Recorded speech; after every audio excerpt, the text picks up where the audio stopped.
Christmas to us. Primer. We'll forget one. We have 24 holes in the hull below the waterline right now. And today we're going to be glassing over all of them in preparation to put the first coat of primer below the waterline. Man, this is so much easier than 90% of all the other things we've been glassing in the past. Why don't we start with this? Nice. Done. Done. Nice. This is gonna be another big milestone because she's gonna look great on the outside, even though we still have a lot of work to do. Take a F5. Yeah, that's a good one. All right, well, I've run into a little bit of a problem. Just finished installing these OceanVolt flanges and getting the beds mounted and cutting the holes in. The model that we've been using to design all of this, we hadn't updated since glassing in all this new stuff. And so the space we had available where I'm sitting now was slightly larger in the model than it is in real life. Since before the OceanVolt was mounted where I'm sitting now, this space was kind of reserved for that. And these two side compartments were just gonna be storage. But now that we've split the OceanVolts apart onto either side of the boat, and we've got two of them, the space where the old OceanVolt used to be is now available. So originally we had planned to put the batteries in the nook, but then they were both gonna be off to the side and they're kind of heavy. And so that wouldn't really work out very well. But now that this space is available, we're able to actually put one of our battery banks here in the middle. The other battery bank we're gonna put in the cockpit locker on the other side of this bulkhead. So they're also gonna be split into two different compartments in the boat. So if one gets flooded, the other one probably won't, and vice versa. The issue that we have is that the space that I'm sitting in now in our model we've been working off of is slightly larger than it is in real life. And so we thought we were gonna be able to fit 5 batteries in here, but unfortunately we're about 1.5 centimeters too small. That kind of sucks because it changes our battery bank from 25 kilowatts to 20 because we lose a whole battery just because we're only off by about 1.5 centimeters. So what I'm gonna do now is double check those measurements, double check the model, double check the battery dimensions that we're gonna be putting in. Also install our old motor on this side temporarily and see if we could move this piece of wood over by 2 centimeters. And then we'll be able to fit a whole 5th battery in here, which would be amazing. So it's just plywood and fiberglass, and if we have to cut it out, we will, and just move it a little bit. But definitely want to confirm everything before because I don't want to move this twice. So that's the plan for this afternoon.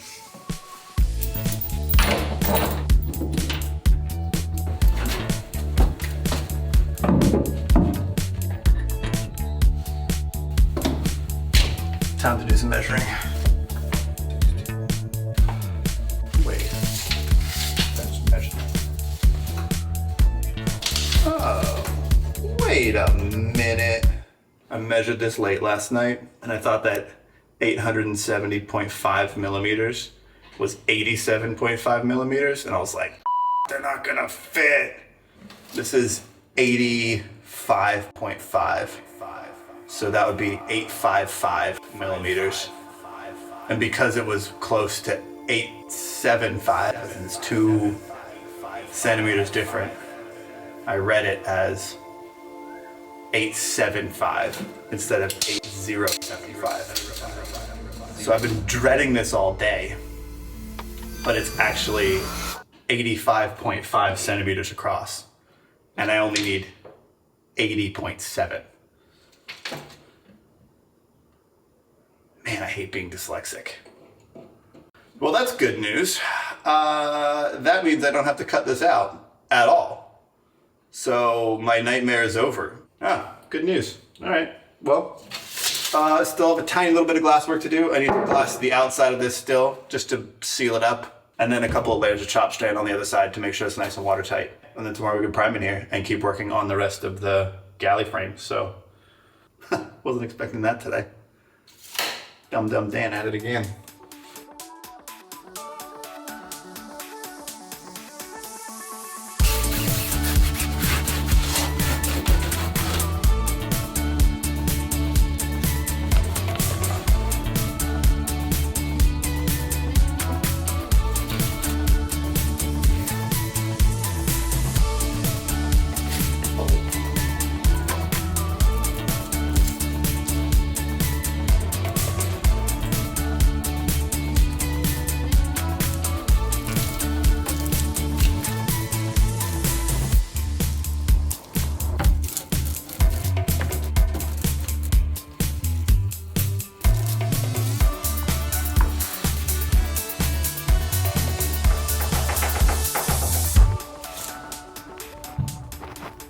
feel like waving at the drone. Hi! Yeah.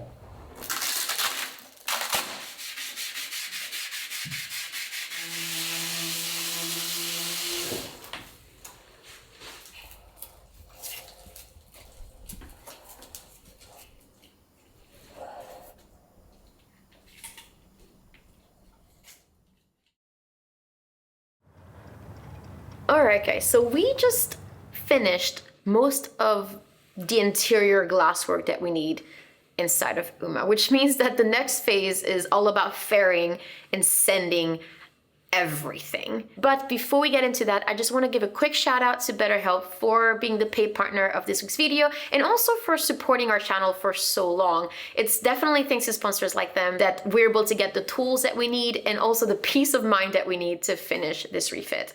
So whether you're tackling a big project like we are, or you're just trying to work on yourself, there's a lot of pressure about a new year, and it can be overwhelming to think that you need to make a big change in your life at the start of a new year. And trust me, I totally get it. It's like there's this unspoken expectations about where you should be or what you should be doing instead of what you're actually doing in life. And it can be a lot. And that's where BetterHelp comes in. They make starting therapy so accessible and so simple, and it gives you the right tools that you need to untangle all these external pressures and also to work on yourself, but on your own terms and at your own pace. I think a new year is like a blank canvas. It gives you a chance to rewrite your story every single year, and therapy definitely helps with that. And BetterHelp makes it so simple to get started. First, you fill out the questionnaire that helps you understand what you need in therapy, and then they match you with one of the therapists in just a couple of days. And the best part is everything is fully online, so you can do it from the comfort of your home or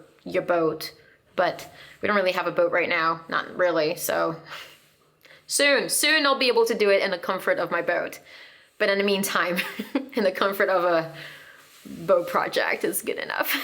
Anyway, they have a network of therapists you can choose from, and if you feel like your first choice isn't the right fit, it's so easy to switch at no extra cost.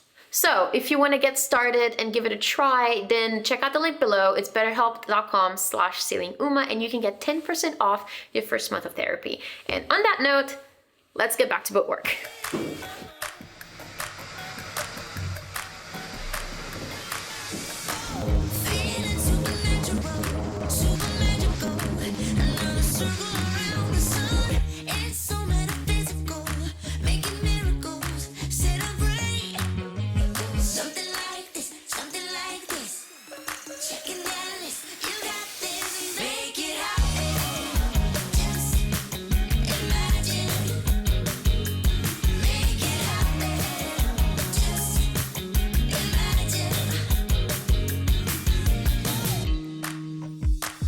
Over the last couple of weeks, we've been fairing and sanding and fairing and sanding the interior of the boat. And today we are ready for our second coat of primer. This coat is going to be gray because then we get to see the difference between the first coat and the second coat. It's also a slightly thicker paint, so it's gonna be good for the wood surfaces.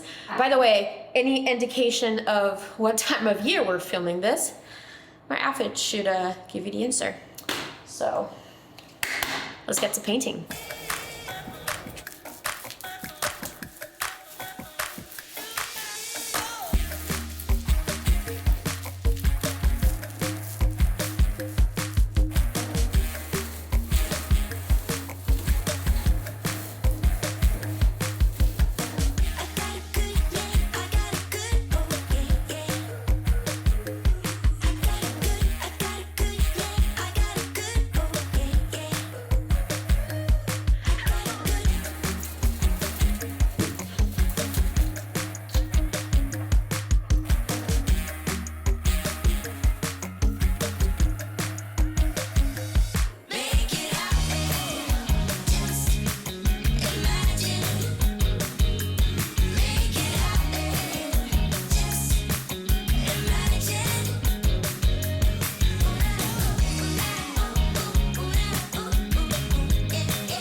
Dude, all that fairing looks good. It just like disappears behind the primer now. Looks awesome. Good job. I can give you a little. Yeah. Merry Christmas. Merry Christmas to us. Primer. Yeah. Nice. Nice. Everything that's still white primer, we're going to be insulating. So the gray primer is mostly just stuff that's going to be like painted and sort of final finish in the end. What about those corners? This whole like piece still needs to come off so that we can access the keel and redo the bolts and stuff down there. That's coming up soon before we get too carried away. Yeah, so this whole bulkhead's coming off still. That's why it hasn't been glued on yet.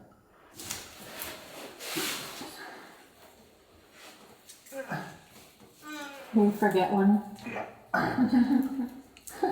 There's a lot to do. It's easy to forget. Alright. Let's get out of here before we get high. Let's get out of here before we get more high.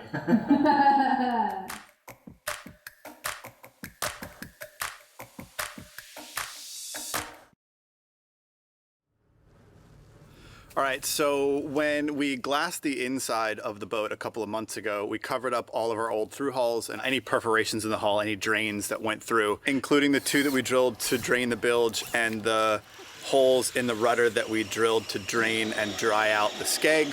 We have 24 holes in the hull below the waterline right now. We've been grinding them out and cleaning them up, and today we're going to be glassing over all of them in preparation to put the first coat of primer below the waterline.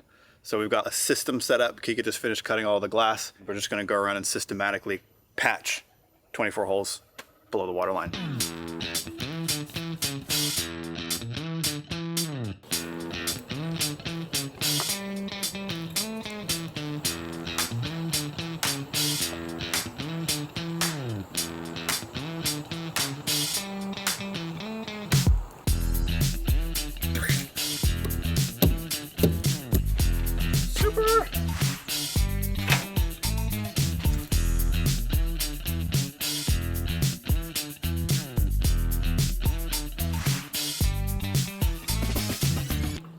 Man, this is so much easier than 90% of all the other things we've been glassing in the past.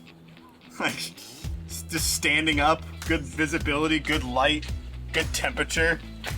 Like, why don't we start with this?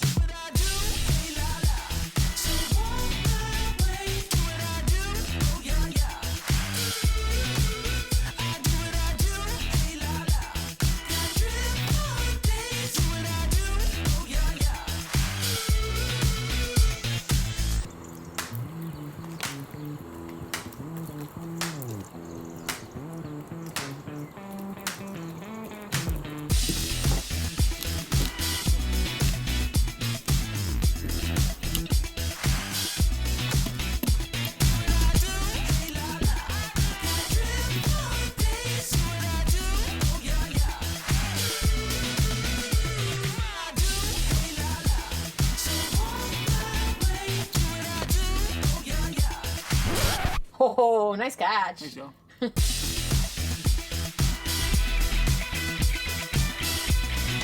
Last one. Went pretty smoothly. Pretty quick, actually.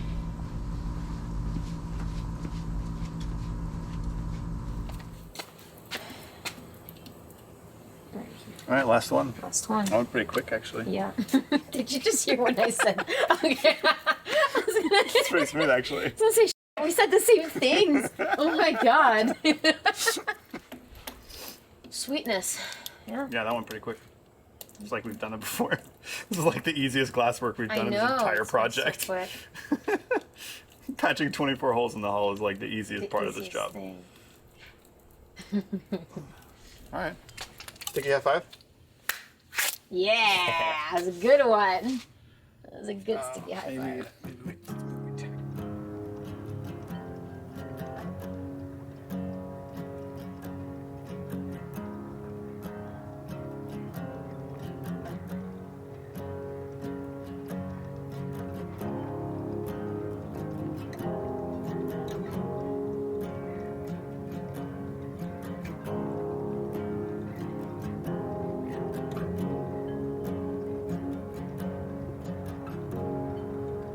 Well, it is a bit colder today than it was the last couple of days. It's also a lot more windy today, but we're going to be working on the outside of the hall this morning. So we've grinded out all the bottom paint and we patched everything that needed to be patched on the outside of the hall. And over the last couple of days, then finished fairing and sanding and priming all those little patches that you see on the hall. And today we're going to be putting a heavier coat of primer to everything below the waterline. This is gonna be another big milestone because she's gonna look kind of the same way that she looked great after we primed the first coat on the interior. She's gonna look great on the outside, even though we still have a lot of work to do on the outside of the boat. I just finished wiping out the entire hull to make sure that there was no dust or extra particles on anything, and then we're gonna start priming.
All right, guys, before we wrap this one up, as you guys may know, we've been planning an epic patron meetup in the BVIs. We've got 2 catamarans fully booked for 1 week sailing with us. Second week of February. Yeah, second week of February. It's going to be amazing. Yeah, but we had one cancellation, last minute cancellation, which means that we have one cabin up for grabs. So we decided to do something special and to raffle it off to one of you guys. Yeah. Tickets are going to be available on our website. I think they're $10 each. You can buy as many as you want. The more you buy, the better discount you get. You guys know how raffles work. It'll be live for 1 week. Yeah. And after that, we'll pull a lucky person who's going to be able to come sail with us for a week in the BVI. It's all expenses paid once you get there, so like food and the cabin and entertainment and the cooks and the captains and all that stuff, all the barbecues on the beach. The Hobie Cat sailing. The Hobie Cat sailing, diving, all of that's going to be included. You just have to get to and from the BVIs. So it's going to be epic for whoever wins this. Yeah, only full disclaimer Yeah. is there's a decent chance that I might not make it.